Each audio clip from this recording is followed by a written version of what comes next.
নতুন এমপি মন্ত্রীদের শপথ ঘিরে প্রস্তুতি প্রায় শেষ। কাল সকাল 10টায় শপথ নেবেন সংসদ সদস্যরা, আর বিকেল 4টায় শপথ অনুষ্ঠিত হবে মন্ত্রিসভার।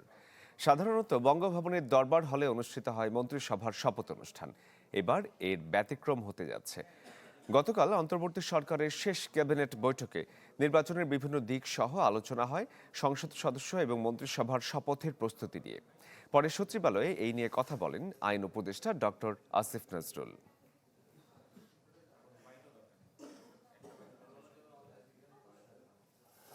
দর্শক, বঙ্গভবন থেকে জাতীয় সংসদ ভবন, মন্ত্রিসভা এবং নতুন সংসদ সদস্যদের শপথ অনুষ্ঠান হবে আগামীকাল।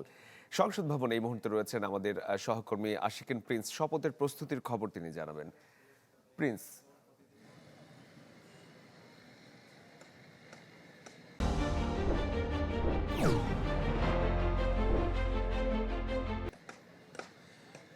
শরীফ, আগামীকাল সকাল 10টায় নবনির্বাচিতরা সংসদের সদস্য হিসেবে শপথ নেবেন এবং এর জন্য সংসদ সচিবালয়ের পক্ষ থেকে প্রয়োজনীয় সব ধরনের ব্যবস্থা নেওয়া হয়েছে। অর্থাৎ সংসদ সচিবালয়ের পক্ষ থেকে সব রকমের প্রস্তুতি সম্পন্ন করা হয়েছে। সংসদ ভবনের যে নির্দিষ্ট কক্ষ রয়েছে সেই কক্ষে মূলত সংসদ সদস্যরা যারা নির্বাচিত হয়েছেন তারা শপথ নেবেন এবং আমরা জানতে পেরেছি যে প্রধান নির্বাচন কমিশনার নবনির্বাচিতদের সংসদ সদস্য হিসেবে শপথ বাক্য পাঠ করাবেন। এরপরে সংখ্যাগরিষ্ঠ দল যেটি রয়েছে বিএনপি, তারা একটি সভা করবেন এবং সভায় সংসদ নেতা নির্বাচিত করা হবে। সংসদ নেতা নির্বাচিত করা হওয়ার যে তথ্যটি পরবর্তীতে রাষ্ট্রপতির কাছে পাঠানো হবে এবং রাষ্ট্রপতি সংসদ নেতাকে প্রধানমন্ত্রী হিসেবে নিয়োগদান করবেন এবং তাকে সরকার গঠনের আমন্ত্রণ জানাবেন।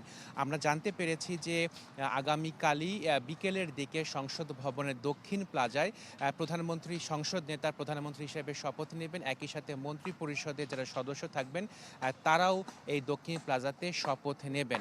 তো শরীফ, আপনি দেখতে পাচ্ছেন যে সংসদ ভবনের দক্ষিণ প্লাজা যেটি রয়েছে সেটি প্রস্তুত করার জন্য, অর্থাৎ শপথ বাক্য অথবা শপথ অনুষ্ঠানের জন্য প্রয়োজনীয় যে সাজ সরঞ্জাম সেটি কিন্তু আসলে করা হচ্ছে এবং গণপূর্ত মন্ত্রণালয় বা সংসদ সচিবালয়ের পক্ষ থেকে এই ব্যবস্থাগুলো করা হচ্ছে এবং এই উপলক্ষে নিরাপত্তা ব্যবস্থা জোরদার করা হয়েছে।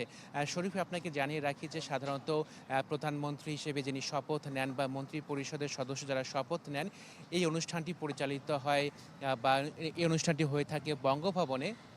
কিন্তু তার ব্যত্যয় ঘটিয়ে এবারই সংসদ ভবনের দক্ষিণ প্লাজাতে এই অনুষ্ঠানটি হবে, যেখানে সংখ্যাগরিষ্ঠ দল বিএনপির পক্ষ থেকেই মূলত এরকম একটি প্রস্তাব দেওয়া হয়েছিল। পরবর্তীতে অন্তর্বর্তী সরকারের পক্ষ থেকে বিএনপির প্রস্তাব মেনে এই দক্ষিণ প্লাজাতে মূলত প্রধানমন্ত্রীর এবং মন্ত্রী পরিষদের যে শপথ সেটি অনুষ্ঠিত হবে এই জায়গাতে।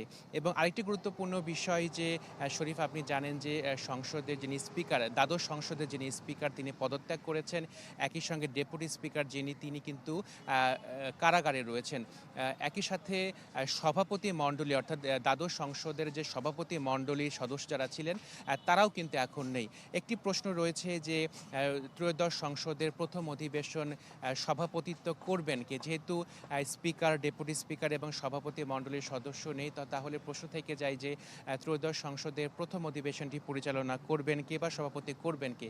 তো এটি কিন্তু আসলে সংবিধানে উল্লেখ করা আছে এবং একই সাথে সংসদের যে কার্যপ্রণালী বিধি আছে সেখানেও কিন্তু বলা হয়েছে যে যদি স্পিকার, ডেপুটি স্পিকার বা সভাপতি মণ্ডলীর কোনো সদস্য না থাকেন বা না পাওয়া যায়, সেক্ষেত্রে সংসদ সদস্যদের মধ্য থেকে একজন সেই অধিবেশনটি পরিচালনা করবেন বা তিনি সভাপতিত্ব করবেন। তো আরেকটি গুরুত্বপূর্ণ বিষয় যে আপনি জানেন যে জুলাই সনদের যে বিষয়টি ছিল সেটি গণভোটে গিয়েছিল। গণভোটে জুলাই সনদের যে প্রস্তাব ছিল সেটি গণভোটে হ্যাঁ জয়যুক্ত হয়েছে। তো সেই ক্ষেত্রে সংবিধান সংস্কার পরিষদের একটি কথা বলা আছে জুলাই সনদে। তো সংবিধান সংস্কার পরিষদ যে গঠিত হবে সেটি আসলে আগামীকালই এই সংবিধান সংস্কার পরিষদের সদস্য হিসেবে সংসদ সদস্যরা শপথ নেবেন কিনা সেটি নিয়ে কিন্তু একটু ধোঁয়াশা রয়েই গেছে। শরীফ। প্রিন্স, ধন্যবাদ আপনাকে।